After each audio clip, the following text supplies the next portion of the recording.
Attack from those behind. Roglic, of course, Evenepoel and Ben O'Connor. Still waiting to see that group. And there is the man that Rory McEwen believes is cool as a cucumber and is about to do some damage. Let us wait and see. Evenepoel has taken the burden of leading this trio for quite some time, however, Sean. How heavy has that burden been? We're going to find out. Yes, well, he is looking pretty comfortable. He's spinning, a good cadence there and looking pretty okay. But again, he's difficult to read. His style, he's a lovely pedaling style on the bike. He doesn't bob from left to right when he's under pressure. And that can be a bit deceiving, but he's doing a great job here at the moment. And Mas, he's digging in big time because he knows he has to take as much time out of Roglic as possible to move above him in the general. Hello guys. Miguel Angel Lopez will not be saying when he gets over to this group what will be the response. Are they going to sit in for a little while, take a bit of respite and then go again? And out of this group, have they got anything left to offer up for the day in answer to Thymen Arensman? That group of Mas, as you can see, it's just about to become the second group, Enric Mas and Miguel Angel Lopez. And it's in the chase of this. Well, Marc Soler still existing in no man's land, but Thymen Arensman, my goodness, what a performance here, Robbie. He's taken another 5-6 seconds over the last kilometre as Thymen Arensman over the chase of Mas and Lopez have caught up to Vine, Hindley, Uran and Meintjes further down. Well, they're just exchanging blows. Now it's Ayuso who's pushing ahead away from Rodriguez and Almeida. But in the group of the red jersey with Remco Evenepoel, Roglic and Ben O'Connor, I get the impression that Remco Evenepoel is riding well within himself at the moment, not overly concerned with Lopez at 6 minutes, nor with Mas at 2:43. He's just keeping them at that 20 seconds, not really trying to close it. And I think he's steeling himself ready for an onslaught from Primož Roglic, if indeed Roglic has the legs to do it. Let's see. I mean, goodness only knows what's going on. We saw cracks opening up yesterday. They were papered over, weren't they? And it looks effectively so as well. I must say, for Remco Evenepoel, he looks, well, to my mind anyway, like he's got a great deal of strength and determination, still very much where it needs to be. He's happy to take on this duty. Meanwhile, Rodriguez, I'm afraid, has struggled within that group. And it's the two UAE riders that have left him behind, Ayuso and Almeida. They were doing the old 1-2 on him, just a little bit, and it was Ayuso that went up. Yeah, exactly. And there they go, two together. Never really quite sure which of these two was going to work for the other, or indeed work the other one over. It's that eternal question, especially it seems within that group. Meanwhile, what about this group? And at the moment, they are sitting on the wheel of Miguel Angel Lopez, who is doing his level best to move up in the rankings. Sean, he's making a great account of himself, as is this man up front. Yes, well, I think this man up front, Arensman, he's putting in a super ride here. He's, holding off very well. 125 back to that group of Mas. And, Mas also, we can see here, he wants to push on because he is 54 seconds down on Roglic, and it's hovering around that 24 seconds approx back to the Roglic group and the red jersey. So yeah, they're all trying to make grounds here, but looking like Arensman is in a real good position. And this is the problem now, when you have riders here sitting on you as Lopez have. You don't want to go too deep because then you're going to get attacked by those guys. And we go to 3 kilometers and 125. Arensman is putting in a monstrous performance. That 6.7% is what he's doing at the moment. This will feel like a flat section, as you can see. Does kick up to 9, and then he'll have no worse than that to the line. They were going to take us even higher than our finish line today. They were going to take us up towards the observatory. Not going to get quite there. Apparently put in the application too late to open up that particular part of the road. It's God for that. Yes, it's a nature reserve, and they weren't allowed to. So there you go. 3,475 metres. Good Lord. That is cruel, and so is this. As you see, and everywhere we look on this mountain, there are riders turning themselves inside out for our entertainment, Rory McEwen. It's a joy. It's an absolute joy to watch, and now with 2.7 kilometres to go, a little bit more for this group of Evenepoel, O'Connor and Roglic, getting this close to the line now. And there's been no move by Roglic. Even if he was to go now, the gain would be fairly insignificant, you would think. So maybe he just doesn't have it. Back to the two UAE riders, been seeing plenty of them. Marc Soler now, he drifts back, so he has blown the Spaniard. Already got a stage win in the bag on this Welter, and it will not be added to today because it's Taman Arensman who continues to build his gap over the chase group, led by Miguel Angel Lopez, now 1:27 for the Dutchman. Here he is from DSM. He's been a key domestique in the mountains earlier in this season for Romain Bardet, and now he's really come into his own through the Tour and now in this Welter, and this is looking like it's going to be his first big win inside 2.5 kilometres to go, and they are just not gaining anymore. A massive future for this man. He's only 22 years of age, the man from Del in the Netherlands. And Louis Meintjes just off the back here as the pace changes yet again. Look at Jay Vine. He wants mountains points today, and I think he's probably going to be in for a few.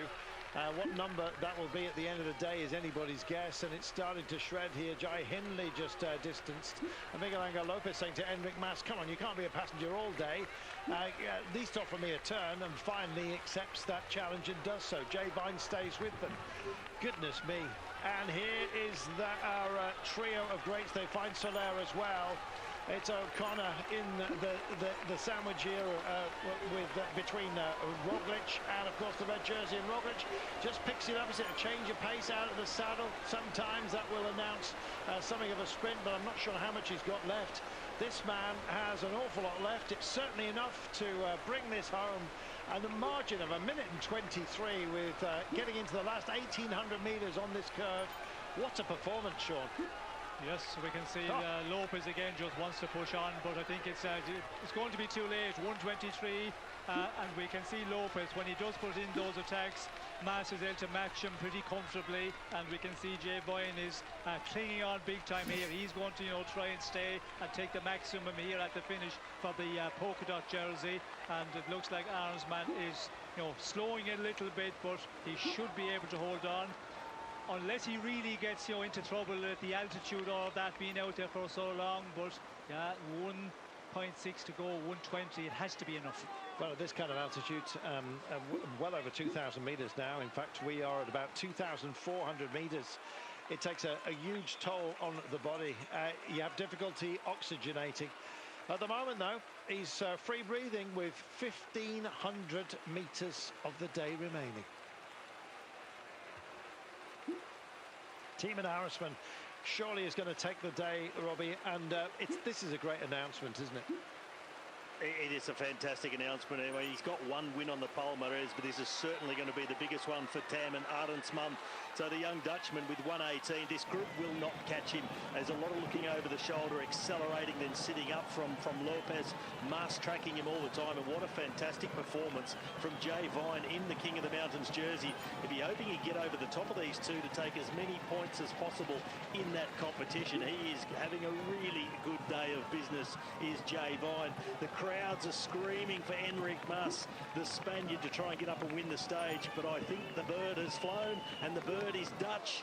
Arensman, he won't get caught. He won't. Here's Rigoberto around, part of a breakaway at the beginning of the day, just about to be caught here. Of course, by Evenepoel with Ben O'Connor, and of course Primoz Roglic, the man who sits in second place. Enric Mas would like a margin, quite frankly, to take at least a nudge towards Primoz Roglic, but it looks like positions are going to stay the way they are, albeit with slightly amended time gaps. As we sail through here, it's not going to be the stage win that Miguel Angel Lopez was hoping for, but he's certainly starting to badge himself up as a potential podium finisher in this race. Still plenty of climbing to come in the final week, we remind you, but this was the Queen stage. This was the big one, and this big man as well, maybe only 22 years of age, stands at 1.92 m. He's amongst the tallest in the peloton. When he was a kid, they'd have a podium, and he looked like the winner. But he was actually, even though he was standing on a lower step of those around him, well, he's taken a huge step on this day. And Timo Arensman is about to take the biggest win of his career. And where is Evenepoel? That's the big question. And here he is right now. Roglic has kicked on. O'Connor's gone with him. Will O'Connor overfew him up a turn? I'm not sure he will. So he knows that Roglic could drag him all the way to the line. And Evenepoel is still tying up. Roglic has played an absolute blinder here. Now, he did this yesterday, don't forget. And then suddenly ran out of resources and just tempoed his way in. Likewise, Evenepoel will be aware that he needs to set his own rhythm now to moderate this gap. But a gap there is, and it's been blown apart, Robbie, by the man you said would do this. Yeah, Roglic, but it's very late in the piece, and now Evenepoel, he has to remember what happened yesterday, settle into his own tempo, see if he can claw that back by the finish line. It's not far to go, and he's got to limit any damage as much as possible. Back to the chase group, it's too late from them, but Roglic, he's got about 40, 50 metres on Remco Evenepoel, and even Ben O'Connor sees the damage being done. The damage for this man, he's ground down a mountain, almost flattened it out, really. And, his rise to prominence has been anything but flat. He is a rocket ship when it comes to moments such as this. He's taken off, he's left to the launch pad, and he has flown up this mountain. A spectacular performance by this man. This Dutchman, remember his name, Timo Arensman. He was disappointed, said it was down to team orders that denied him the other day. Didn't use those words exactly, but you can tell the sentiment. Well, right now, he will be roaring for this, and so are we for him. This is an arrival in more ways than one. Timo Arensman is a terrific rider, and today he has just underscored his greatness. He can't believe it. Well, you better have, my friend, because you have done it. Brilliant. Clock counts back. Who's going to finish in second place? Jay Vine's surely got to be out of the saddle. He wants mountains points. But the battle we're concerned about is this one. Primož Roglic has got Ben O'Connor on his wheel. And look, there are others from that breakaway who are part of the fun here, but not having a fun time at all is Remco Evenepoel. How far down the mountain is he as Arensman offers up his thanks to all and sundry. He'll catch his breath. So will we. This man, breathless performance, it has to be by Primož Roglic. The clock is continuing to count. Now, don't forget, he was around about minute and 40 down by the time that we dropped Evenepoel. Let's see what the gap is. Evenepoel's fighting back. He's on the barriers there. Let's bring these guys home. Miguel Angel Lopez, of course, with Enric Mas now just stretching his legs. Jay Vine trying to find a way through on this windy little finale. Can Jay Vine, has he got anything left? It may well be that there's paltry mountains points up for grabs for him, I'm afraid. Jay Vine knows that. He's already got a couple of stage wins to his name, but Enric Mas is bidding for more than that. He wants time on Roglic, for goodness sake, so he's going to hit this line as a runner-up on the day, unless Miguel Angel Lopez can come round him. I suspect he's probably thinking exactly that, but it looks like it's going to be the Spaniard, and it is. Enric Mas, and watch the clock again, minute and 23 when he comes across the line. Miguel Angel Lopez almost falls over the line. Jay Vine crosses the line. Meanwhile, just behind, here is Roglic, and he knows he wants to distance Evenepoel is further down this mountain, so every pedal stroke counts for him as well. He grinds this in. Get ready to stop the clock and start timing, and do it now, for goodness sake. Here we are, O'Connor crosses the line. Where is Evenepoel? He'll be round before you know it, and here he is. He's a great rider, he's a great leader of this race. Count the others home, but the time for this man is what is going to count. There it is, 15 seconds by my reckoning that he gives away to Primož Roglic, and the blows continue to rain down here constantly, it seems. What an amazing race, what an amazing stage, a fabulous winner, I might add. But goodness me, there's going to be an accounting here, and you're going to have to be an accountant as well to work the numbers. But one thing is clear, Evenepoel stays in the lead of this race, but by a diminished margin. Whew, what a day, Sean. Yes, well, Remco Evenepoel, did a great job there, continued on setting his pace, and it's surprising that Roglic didn't try something earlier, because when he hit out, he see that he could, take time, and it looks like 15 seconds he takes out of Remco Evenepoel approximately, and Roglic had to move because Mas was creeping up on him into that second place in general classification, so he had to make the move, but surprising that he waited for so long and left it so late. Rodriguez is going to be wounded by this. But what a performance that was, not only by Timo Arendsman, but I have to say the bravery of Enric Mas, Miguel Angel Lopez, Jay Vine for hanging on, Roglic for trying to find a margin, Evenepoel sustaining himself yet again, tempoing, limiting the damage. There's so many tales to tell here, Robbie. So many fine performances, and we thought possibly Marc Soler was going to go solo and go to another stage victory, but he blew Arendsman. Well, he burst out of the pack. Nobody seemed to be able to reach out and grab it except for the tall Dutchman. So it's Taman Arendsman takes the big win, but behind, as you said, so much action. The brave attack of Lopez, tracked by Mas, who's taken a chunk of time back, and Primož Roglic, he did what we expected him to do. He did it much later than we all expected him to do it. And he may well kick himself for going so late, because he was able to offload Remco Evenepoel, take 15 seconds. It could have been so much more. So I think the Belgian has got off lightly this afternoon. He sees his lead shrink to around a minute 34 on general classification. But what an incredible stage to the Sierra Nevada. Check this out. Arendsman takes it, minute and 23 ahead of Mas. Lopez, minute 25. Jay Vine, fourth home today, gets mounted points. Roglic, a minute and 44. And Evenepoel there, coming home with a minute and 59. Is this death by 1,000 cuts, or is Remco recovering from and surviving these attacks perfectly? We'll get to general classification fight in just a moment, but for all the talk of altitude natives and the advantage that that offers, Adam, it was the man born at 3 meters of altitude who won the stage today. Well, yeah, a little bit over, because he's quite... Oh, no, he's dead little then, wasn't he? I can't be clever, that didn't work. Anyway, yes, he's great at climbing. 3 meters and maybe 20 centimetres, yeah. He doubles his altitude when he gets out of bed in the morning. That was phenomenal, though, wasn't it? His second professional win. It was perfect, and such a hard stage to take. Yeah, one of the hardest... Well, it's Queen stage, probably the hardest so far.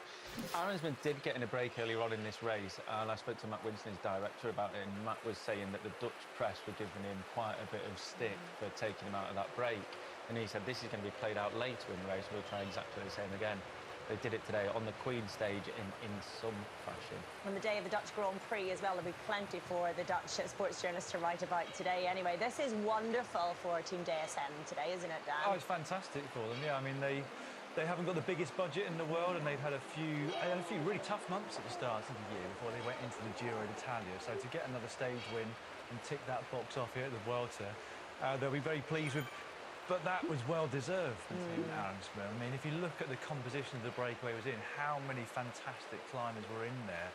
And actually, he beat them all by over a minute on that. And if we think back to last Tuesday in the time trial under those hot conditions, and seeing that man laying on the floor, absolutely exhausted, probably heat exhaustion and everything else, sort of come back from that, remain consistent, just outside the top 10 on GC, then get yourself up the road on the Queen stage. I mean, winning the Queen stage of a Grand Tour is your second pro victory. It doesn't get much better than that. And as you say, from the calibre of breakaway riders that he was fighting it out amongst, because from all of those riders, this man especially, Richard Carapaz, was the big name, I guess, of the day, amongst several others. But Timo Arendsman was barely mentioned until he made it up the road by himself. No, he was... I think with Arendsman, it's a long time coming, this. He's been so consistent through his condition this year that he's always been knocking on the door. We've just been waiting for this one win. He did it in spectacular form, and it might have helped him in a kind of way with those massive names in that breakaway that not everyone was concentrating on. They're looking at the Carapazes rather than him. This is what we're going to get to in just a moment, because this is what we're excited about. Primož Roglic has now ever so slightly cut into the lead of Remco Evenepoel. He's got 1 minute and 34. Enric Mas has cut into the advantage of Primož Roglic at 2:01, with Ayuso now at 4:49. We will get to the general classification fallout in just a moment, but we have mentioned the DSM sports director, Matt Winston. Let's hear from him. Well, Matt, first of all, congratulations. Amazing victory for Arendsman. It was the plan today, this morning? Yeah, the plan was we'd look in the start, we'd see how big the breakaway was, and when there was more GC guys in the breakaway, then we'd go for it. We knew Timon was in really good shape. He had a couple of off days a few days ago, but we were just trying to time the effort right, so when we go in the break, we make it count, and yeah, that's what we did today. And as soon as we kind of got to altitude, Timon really showed his strength there. It's a strong point of his, and he made a nice move, and yeah, a nice victory. And he also animated the race because we saw how Ajay Dozer had to pull behind in the peloton to save also Ben O'Connor's position in the GC. Yeah, exactly. When Ajay Dozer started to ride, we thought, okay, the gap's coming down quite quick, but we didn't panic because we knew it was quite steep at the bottom part, and then the peloton would really shape up. So even if a group came up to us, we knew the GC position would be improved. So we were quite happy with that situation, even if they came back together. But we were still looking for that stage win. We were staying calm, making sure we were ready to make that final attack. How important do you think it's going to be this victory for him, considering it's the first Grand Tour victory? Yeah, exactly. I said to him in the radio then the first thing he has to do is enjoy this victory. It's the first one. It's always nice to get that first one, and you know, we'll see how the next week goes. Still got a lot of racing to go, but kind of it does good work for the GC, and now we just take it day by day like we always do. Thank you very much. It's been a long old year for Matt Winston, hasn't it? We were saying he's done every Grand Tour. He's really grown into that role, though, hasn't he, Dan? He has. He's not a former professional bike rider. He started with a couple of smaller teams in the UK, and there was something about him. He ended up picked up by a much bigger World Tour team in DSM, and he's now done all 3 Grand Tours. You know, the amount of preparation these days in particular that goes into preparing a Grand Tour as a sports director and preparing every single stage with all the information that you now have at your fingertips. It's a much harder and more lengthy job, I would say, than it was 10, 15 years ago. But they clearly believe in Matt Winston. And what I like is he's just so methodical about the way he goes about things. Whenever we get the chance to have a chat with him, he delivers some really insightful stuff that you just would never have thought of before he tells you why they're thinking the way that they are. And so when you listen to him then, again, you sort of think, yeah, a few bad days, what Adam said before, of deliberately taking him out of that breakaway, knowing that they were going to try the same thing later on in the race. And, you know, I think obviously most of today's win comes down to Taman Aronson, but you can't diminish, I don't think, what he puts into the effort every day of that team in terms of their strategy and how they go about things, and it pays off quite regularly for them. Yeah, and he's always so great with the media as well. Taking the time to speak, obviously, after a victory is one thing, but he always gives us briefing calls before all the Grand Tours and gives us so much information. People like that are great for the sport, I have to say. Well, a great day for one man in the sport today, certainly. Let's hear from our stage winner. It's Taman Aronson. Taman, when you cross the line, it looks like it was hard for you to believe that you have won not only a stage on La Vuelta, but the Queen stage. Yeah, it's still really hard to believe. Like, it really has to sink in. Yeah, I can't believe it. Like the Queen stage on the Vuelta, Sierra Nevada on altitude, everybody was talking about the stage. Yeah, to be honest, I didn't feel super good on the stage, but like apparently the others felt their legs even more. So, and yeah, when I was alone, with the coach Matt Winston in the radio, like I only kept thinking like I got to push the 400 watts, push above the 400 watts, and it was enough. And yeah, it's unbelievable. What do you think when you passed Max Soler, when you became the race leader? Yeah. I don't know, like it looked like he was waiting for me, but and I thought like, yeah, Mark Soler is such a great rider, and I don't know if I can take him on, but then I accelerated on the steeper part and he cracked, and then I was like, okay, everybody is really on the limit and I maybe have something left, so yeah, unbelievable. Says he wasn't even feeling great today. I think we'd all like a not great day, like Taman Aronson. He's also moved up to 8th on GC. He started the day on 11th at 9:14, and he is now on 7:05. We had a quick glance at this earlier. We have got smaller time gaps amongst the top 3. Then we have Carlos Rodriguez dropping down to 5th. Juan Ayuso moving up to 4th. Miguel Angel Lopez still in 6th. Almeida still in 7th. Ben O'Connor has moved up from 10th to 9th. And Jai Hindley has moved into the top 10, meaning that Wilco Kelderman and Theo Geoghegan-Hart both drop out of the top 10. Kelderman, of course, with a terrible crash at the start of the day. Remarkable ride from him all the same. But let's talk about the boys who are getting us very excited at the top. We expected, and we got to an extent, Primoz Roglic putting the pressure on Remco Evenepoel. However, we expected it earlier, didn't we? A lot earlier. I think what the team was doing and all the work they put in to set that tempo at the start, Remco dealt with it very, very well. And I think that took the wind out of Primoz' sails a little bit. Do you think he was put off slightly, wrong-footed by that? Put off slightly, no, but I think it would have been hurting Primus just as much as it was Remco in that situation. I don't think he wanted to risk attacking in this instant to lose more time. He just wanted to chip away at it. He did attack in the end eventually, but it was great that he did, of course, but we were all hoping and wanting it to be a lot further back, so he took more time. But Putting the pressure on Remco Evenepoel. However, we expected it earlier, didn't we? a lot earlier. I think what the team was doing and all the work they put in to set that tempo at the start, Remco dealt with it very, very well. And I think that took the wind out of Primus's sails a little bit. Do you think he was put off slightly, wrong-footed by that? Put off slightly, no, but I think it would have been hurting Primus just as much as it was Remco in that situation. I don't think he wanted to risk attacking in this instant to lose more time. He just wanted to chip away at it. He did attack in the end eventually, but it was great that he did, of course, but we were all hoping and wanting it to be a lot further back, so he took more time out of it. And I guess it's our perception of what we wanted compared to what is actually possible. And I guess we look at it and you sort of get annoyed saying, oh, if only he attacked earlier, why didn't he attack earlier? But I'm not sure he was capable of attacking earlier. I mean, we're trying to assess Roglic's body language to wonder whether or not he was about to go on the attack. The way I saw him, I didn't think he looked particularly comfortable. It might just be that he went through a bad patch, because like Adam said, they did really try at the foot of the Sierra Nevada climb, I think hoping to expose a weakness in Remco Evenepoel. But the Belgian showed pretty immediately that actually today he was back towards his best. He was more than capable of responding to attacks.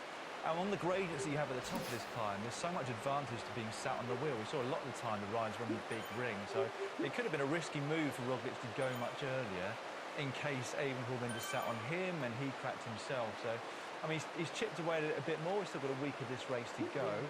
So maybe not the fireworks we were expecting, but in part that was just down to how well Remco Evenepoel bounced back from what was a disappointment yesterday without being a disaster. It's a bit of a poker game right now, Adam, in a way, where we don't really know what hand anybody has, because we expected Roglic to do better today than Remco, and he did. We expected Remco not to be able to keep up, and he didn't. However, I think both have got cause to be slightly happy, I guess, after that. I think they will be. I think Primus will be not as happy as he was yesterday. He'll still be happy that he's still managed to take some time. He's just got to keep chipping away at that. I think, on the other hand, he's looked at Mas and Lopez, who's taken time on them as well.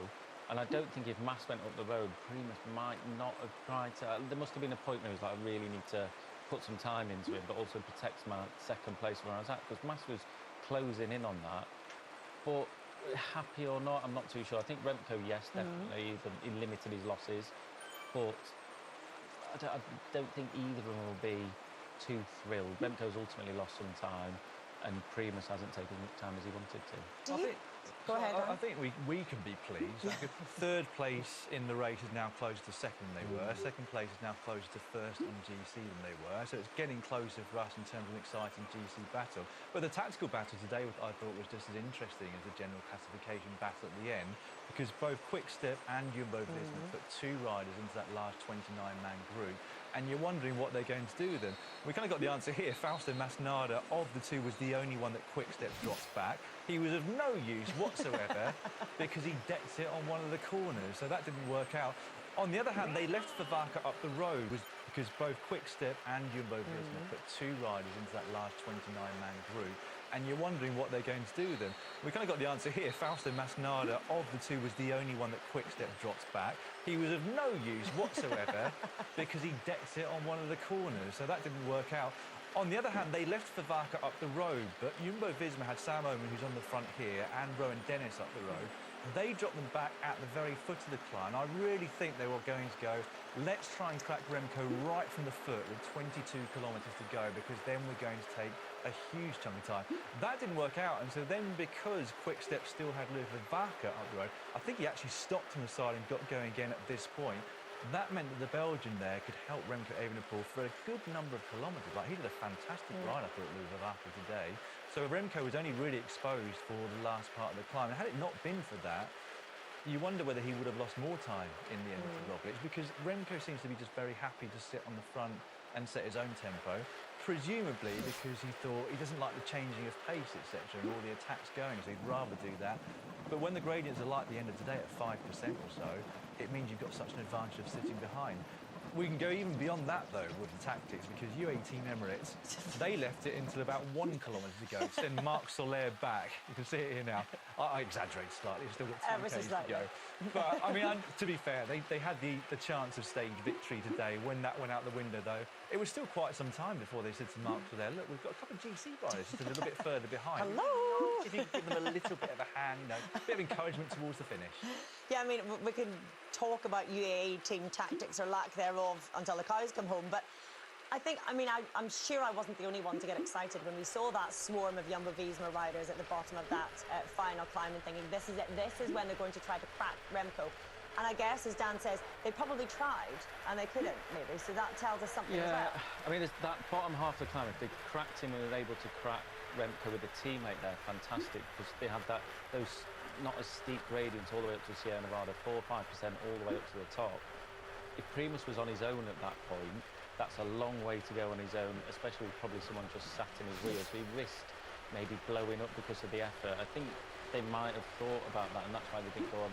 Primus didn't go on the attack that early, because he might not have felt great. Remco was still there, and he's gone, well, I'm not just going to tow him all the way up to the line, and that's exactly what Remco did in a way.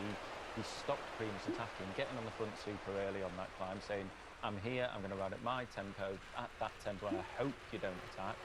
And he did just exactly that all the way to the top. I don't think his pace or effort will have changed the whole way up that climb. And I think that's what Primus would not have wanted, but he sadly did. Well, that's what we've made of the final climb anyway. Let's hear from the man who counts the most, arguably. It's the race leader, Remco Evenepoel. Remco, yesterday you said every stage has its story. It looks like a better story for you today. Yeah, that's for sure. It's actually my first time finishing so high, so I think I did quite well. Yeah. Like Jumbo did actually a really good race. My team as well. The start was really hard again. A bit of a strange breakaway. Yeah. I still felt a bit the stiff muscles from the crash, but he's getting better every day, so I'm really happy that it's a rest day tomorrow, and that I actually almost lost almost nothing, so good day for us. And it looks like it will be a very interesting third week of La Vuelta. Yeah, but as I said, with the crash it was not so easy to handle with it, to cope with it. Now the third week is a bit of another story. The climbs are not super hard anymore, so I think yesterday I had a pretty shit day. Today was better, so in the end I almost lost no time. I had to do the whole climb, and then Primoz attacked me 2K to go. It's in his right, but I think I managed very well. Thank you. I get the feeling he's taken a lot of confidence from today, and a perfectly timed rest day, you would imagine, for Remco Evenepoel. We have to mention Enric Mas, though. For a start, I was surprised that Primoz Roglic didn't respond whenever Mas went in the attack, whether we can read anything into that. But Mas is a rider who has suffered criticism for not being more attacking, and he told everyone you can silence it. Yeah, he tends to ride quite safely. That's just in his nature. So that's why it's been so great to see him attacking, especially since we thought that he might be even more conservative, given that they don't want to risk falling away from the podium at the end of the Vuelta a España. But yeah, here he was responding to an attack from Miguel Angel Lopez. Lopez after the stage, Mas there thinking, well, I'm feeling good, and if I can follow Lopez and get onto his wheel, I know that he's got a teammate up the road with David de la Cruz, and if they ride tempo, I stand to gain quite a lot on the general classification. So he's still in the same position in terms of his actual position of third, but as I said before, he is getting closer to both Roglic and indeed to Remco Evenepoel. We have a top three within about 2 minutes of each other now. I love it, but into the final week, it's brilliant. Anyway, we were expecting a showdown on Sierra Nevada, and we got it. We have more dramatic racing to chat about if you're watching on digital. Viewers on Eurosport, we'll see you in a mode to look ahead to a crucial final week of Grand Tour racing. See you then.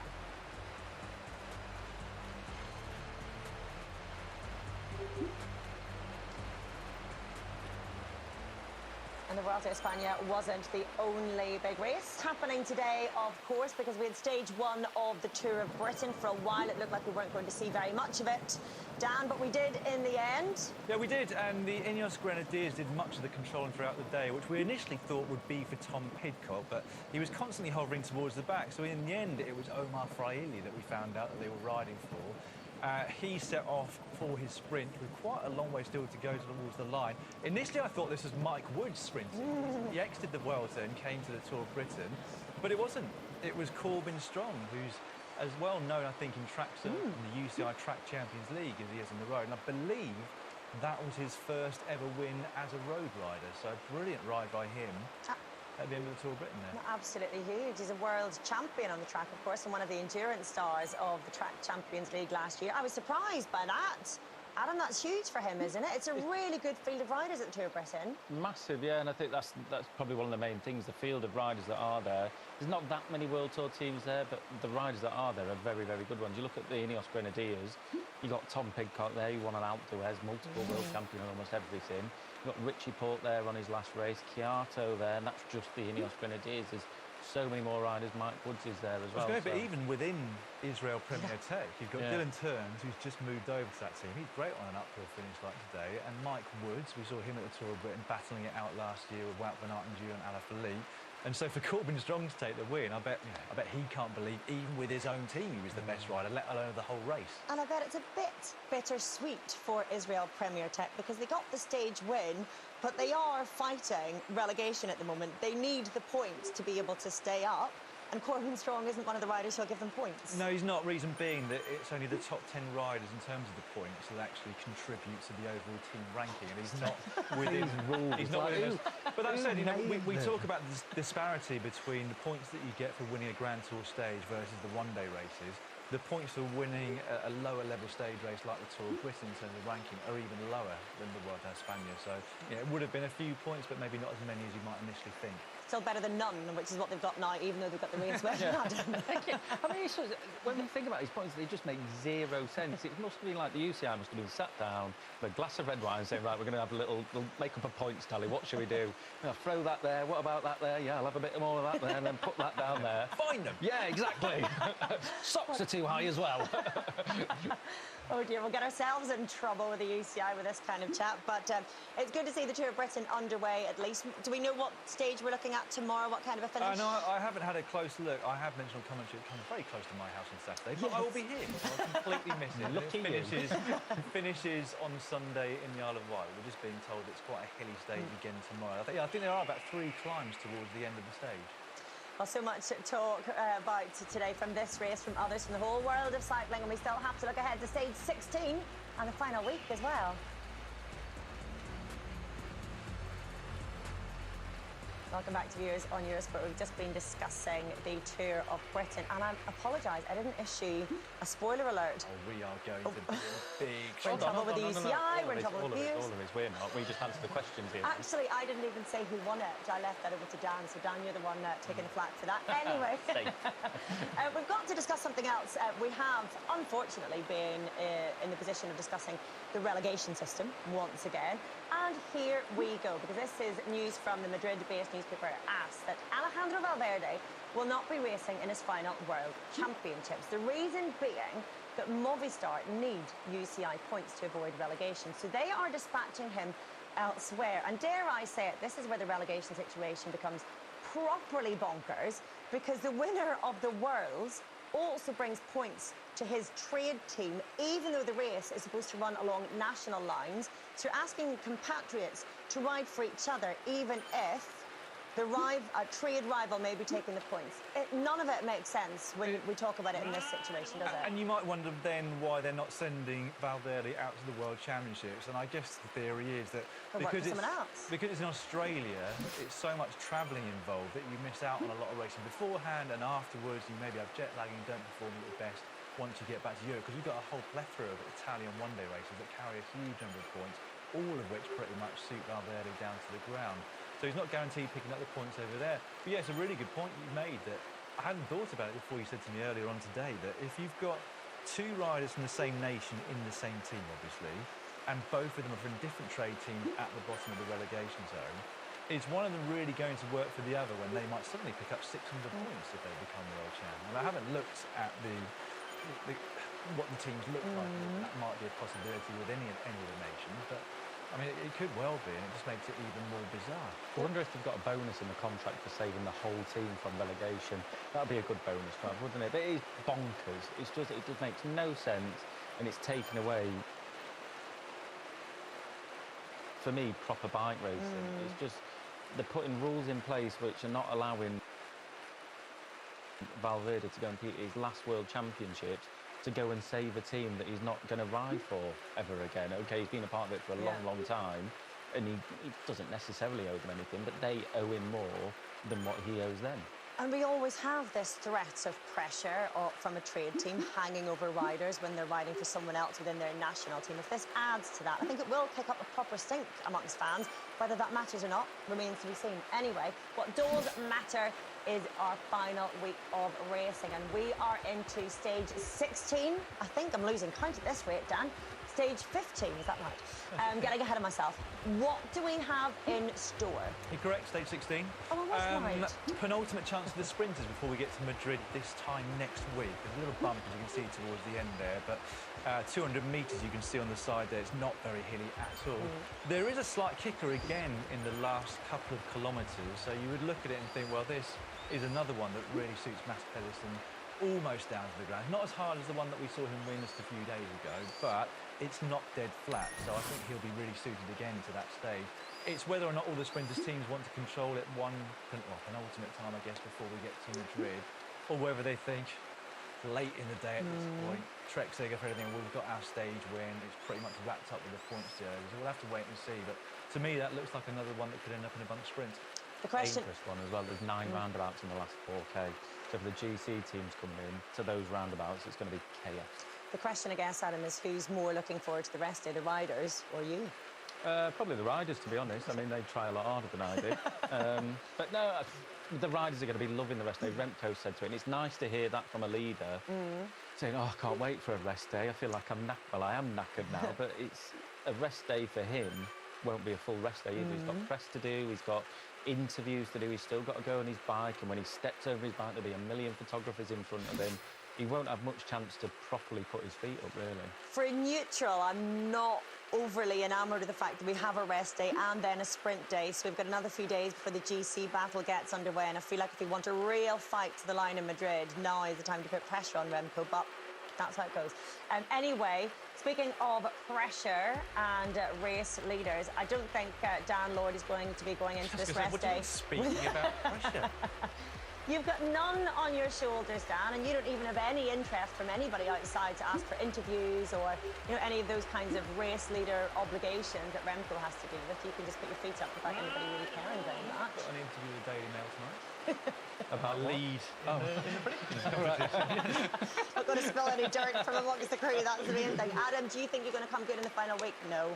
No, because I'd rather be last than first loser. You'd rather be second loser than first loser, though? Yeah, I would rather. OK, why? Just to annoy you as much as I can, really. No, I'm going to try. My ambition now is just to beat you. I'm going to feed you so much rubbish, it's going to be untrue. I'm just going to lead you on with useless facts. Adam, you say that like it's new.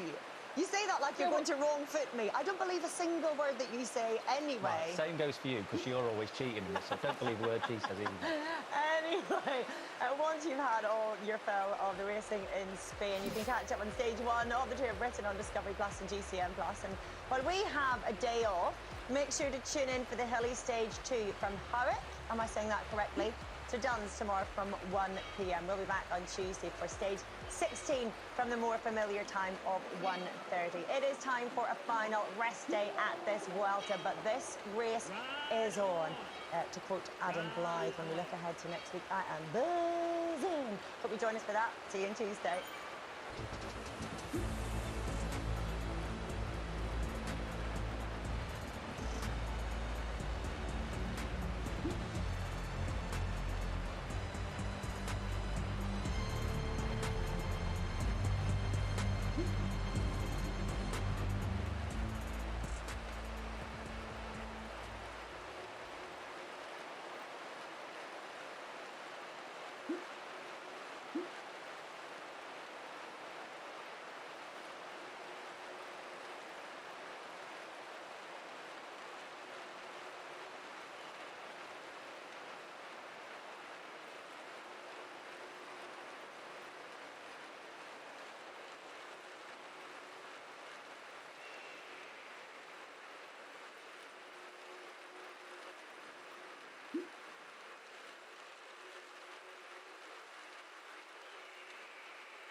Bye.